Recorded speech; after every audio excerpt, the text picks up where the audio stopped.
दोस्तों, आज की यह छोटी सी वीडियो आपकी जिंदगी बदल देगी। इसलिए आप लोगों से निवेदन है कि इस वीडियो को बिना स्किप किए शुरू से लेकर अंत तक जरूर देखें। दोस्तों, जब भी कोई व्यक्ति गौतम बुद्ध के संघ में शामिल होता था, तो बुद्ध उसे सबसे पहले शांत रहने के लिए कहते थे। ध्यान की अवस्था में जाने से पहले उस भिक्षु को शांत रहना सिखाया जाता था। आज के दौर में हर तरफ सॉरी शोर है। इसकी वजह से दिमाग में तनाव पैदा होना लाजमी है। ऐसे में अगर आप हर रोज कुछ देर मौन रहने का अभ्यास करते हैं, तो इससे आपके तनाव पैदा होने वाले हार्मोन के लेवल में कमी आती है। इससे आपका दिमाग शांत होता है, गुस्सा नियंत्रित रहता है और तनाव बढ़ाने वाले हार्मोन्स का लेवल घटता है। आज के इस वीडियो में हम जानेंगे कि किन मौकों पर हमें शांत रहना है और किन मौकों पर हमें बोलना है, और शांत रहने से हमारे अंदर क्या बदलाव आ सकता है। आइए इन सभी बातों को गहराई से समझते हैं। आज के इस वीडियो में नमस्कार दोस्तों, स्वागत है आपका हमारे इस ज्ञानवर्धक संगीत और सुबह उठकर सभी लोग नदी में स्नान करने के बाद वापस गुरुजी के सामने उपस्थित हो जाते हैं। गुरु कहते हैं, आज मैं तुम सबको चुप रहने के फायदे के बारे में बताऊंगा। गुरु कहते हैं, ऐसे 10 मौके जहां पर चुप रहने से होता है लाभ और बोलने से नुकसान। गुरु कहते हैं, अगर आप इन 10 मौकों पर शांत हो गए, यानी मौन हो गए, तो आप जो चाहेंगे वही मिल जाएगा। आपकी जिंदगी में चमत्कारिक बदलाव शुरू हो जाएंगे।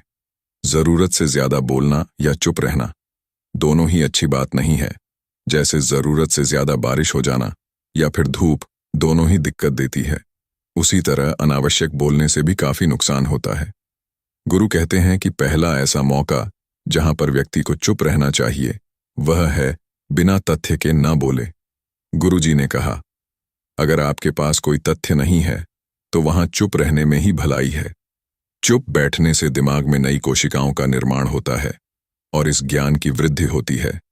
बोलने में भलाई वही है जहां आपको किसी चीज के बारे में पूरा ज्ञान हो। अगर आप बिना तथ्य के कहीं बोलते हैं या फिर बेवजह बोलते हैं, तो आपका वहां मजाक भी बन सकता है।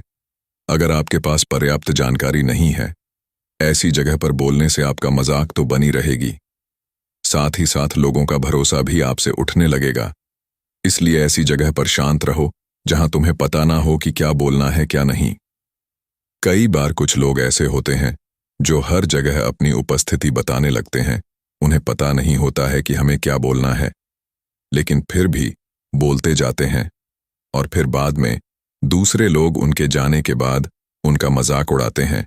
जब तक आपको उस तथ्य के बारे में अच्छा ज्ञान नहीं है, उसके बारे में पता नहीं है, तो वहां चुप रहना ही ज्यादा समझदारी है।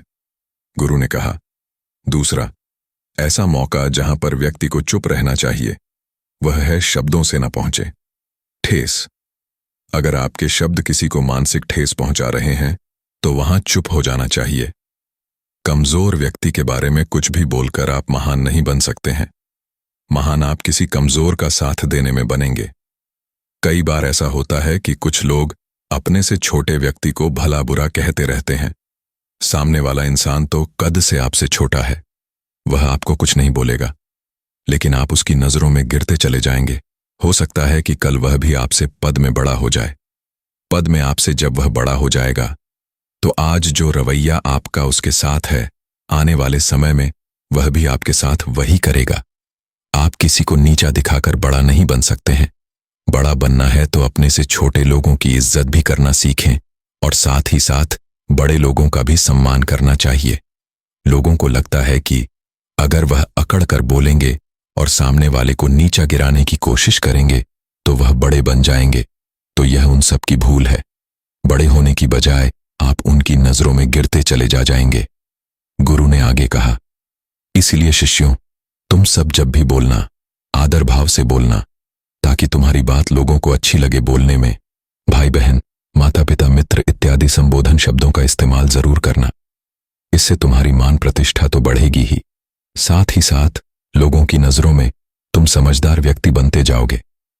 गुरु ने आगे कहा, तीसरा मौका जहां पर व्यक्ति को चुप रहने में ही भलाई है, वह है क्रोध या घृणा करने वाले लोग। जब कोई अपना या सगा संबंधी आप पर क्रोध कर रहा हो, आपका अपमान कर रहा हो, तो आपको उस वक्त चुप रहना चाहिए ताकि सामने वाले का गुब्बारा पूरी तरह से फट जाए। आप यदि सही हैं तो उसे कतई माफी न मांगे और चुप रहकर ही सही समय का इंतजार करें। वह खुद आपसे माफी मांग लेगा जब उसे अपनी गलती का एहसास हो जाएगा। गुरु आगे कहते हैं कि अगर आपका कोई सगा संबंधी आप पर क्रोध कर रहा हो और आप उस समय शांत हैं, तो यह आदर सम्मान देने की निशानी होती है। इससे ना कोई छोटा होता है और ना ही बड़ा। अगर आपको क्रोध आ रहा है तो आप या तो वहां से किसी का अनादर किए बिना चले जाएं या फिर चुप रहे। क्रोध करने से आपके रिश्ते खराब होंगे। क्रोध करने से हमेशा क्रोध करने वाले व्यक्ति का ही बुरा होता है। गुरु आगे कहते हैं कि एक बार की बात है, एक सांप जंगल से भागते हुए किसी राजा के घर में पहुंच गया। लोगों ने छेड़खानी की तो वह बहुत ही गुस्सा हो गया, जिससे घर में जो तलवार पड़ी हुई थी उसी को लपेटकर कसने लगा और धीरे धीरे उसका पूरा शरीर कट गया। ठीक उसी प्रकार हमारा गुस्सा भी हमारे शरीर को तलवार की भांति काटता रहता है। गुस्सा ध्यान से खत्म होता है। प्रतिदिन अगर आप ध्यान की मुद्रा में बैठे हैं तो आपका गुस्सा आपके नियंत्रण में रहेगा। गुरु आगे कहते हैं कि यही तो तरीका है कि आप प्रतिदिन ध्यान का अभ्यास करें। इससे आपके शरीर में जो हार्मोन्स गुस्से को बढ़ावा देते हैं वह सब तुम्हारे नियंत्रण में रहेंगे, जिससे शरीर गुस्से पर आसानी से काबू पा लेगा। लेकिन एक तरीका यह भी है कि जब भी आपको गुस्सा आए तो आप यह समझने का प्रयास करो कि क्या मेरा गुस्सा जायज है भी या नहीं। हमें वहां पर बोलना चाहिए कि नहीं।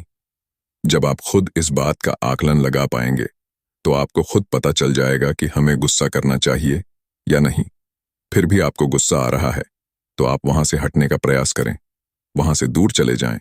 धीरे धीरे समय के साथ आपका दिमाग शांत हो जाएगा। गुरु ने कहा, चौथा, ऐसा मौका जहां पर इंसान को बहुत ही समझदारी के साथ काम लेना चाहिए, वहां पर आपको चुप रहना ही चाहिए, वह है जहां पर उस मुद्दे से आपका कोई संबंध ना हो। अगर आपका किसी मुद्दे से कोई संबंध ना हो तो वहां पर आपको चुप रहना ही चाहिए। बिना किसी वजह अगर आप दूसरे के मुद्दे पर बोलेंगे तो यह आपके लिए अनिष्टकारी होगा। इसमें केवल और केवल आपका ही नुकसान है। जल्द ही आप किसी दो लोगों के बीच हो रहे विवाद में जल्दी अपनी टांग ना डालें। अगर सामने वाला आपको बुला रहा है अपना झगड़ा शांत करवाने के लिए तो ही आप वहां पर जाएं। किसी की व्यक्तिगत जिंदगी में दखल अंदाजी नहीं देनी चाहिए जब तक कि वह व्यक्ति आपको नहीं बुलाता है अपने झगड़े को शांत करवाने के लिए, तब तक आप वहां पर ना जाएं।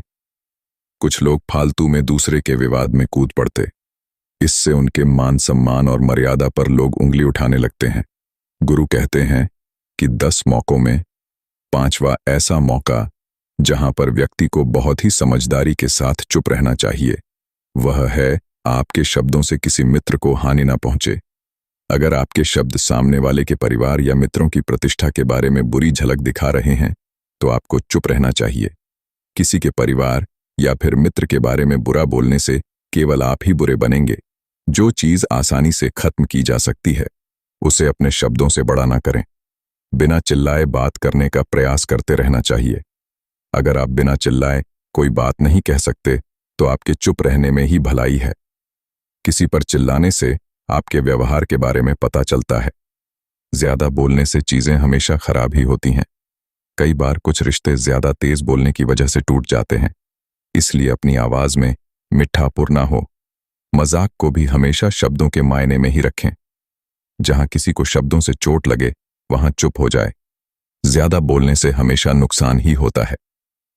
किसी और की प्रतिष्ठा को अपने शब्दों के माध्यम से उसे हानि नहीं पहुंचाना चाहिए। यदि आपके शब्दों से किसी और की प्रतिष्ठा को ठेस पहुंच रही है तो वहां आपको चुप हो जाना चाहिए। जब कोई व्यक्ति आपके सामने नहीं है तो आप उस व्यक्ति के बारे में बुरे शब्द किसी तीसरे व्यक्ति के सामने ना बोले। गुरु कहते हैं, छठा मौका जहां पर व्यक्ति को चुप रहना चाहिए वह है जब कोई कर रहा हो किसी की बुराई। जब कोई आदमी आपके सामने किसी तीसरे आदमी की बुराई कर रहा हो तब तुम्हें चुप रहकर बस सुनना चाहिए, अपनी व्यक्त नहीं करना चाहिए। क्योंकि जो आज आपके सामने किसी तीसरे की बुराई कर रहा है वह कल किसी और के सामने आपकी भी बुराई कर सकता है। यदि आपने कुछ कहा है तो नीति शास्त्र के अनुसार जो अपने मुंह को बंद रखता है और बुद्धि से काम करता है वही इंसान समझदार होता है।